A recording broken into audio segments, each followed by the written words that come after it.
Oh, you can remove your cup. You can remove your. Okay, I gonna hold. Yeah.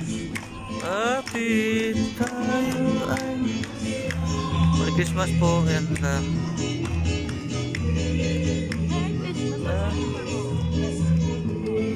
Merry Christmas, Jacob.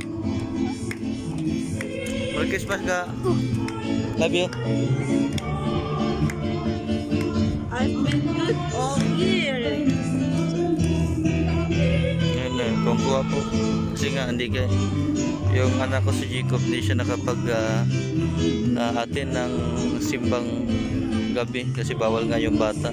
Ngayon, nalan namin sa Pasko kasi umaga.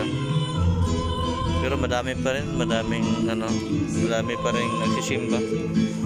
Madaming halos lahat mga upuan, more than 2,500 ay puno.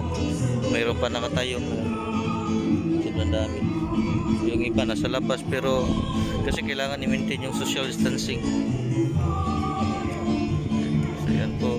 Merry Christmas po sa ating lahat at nawa ang kapayapaan ng Panginoong Hesus, ang kanyang pag-ibig ay sumasa inyo at nawa sa pagdiriwang natin ng Pasko, huwag natin kalimutan na isa sa pinakamahalaga ay yung puso't isipan natin ay buksan natin para sa ating Panginoon.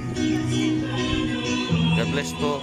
Shalom from Doha, Qatar, Brother Joe. Bye bye.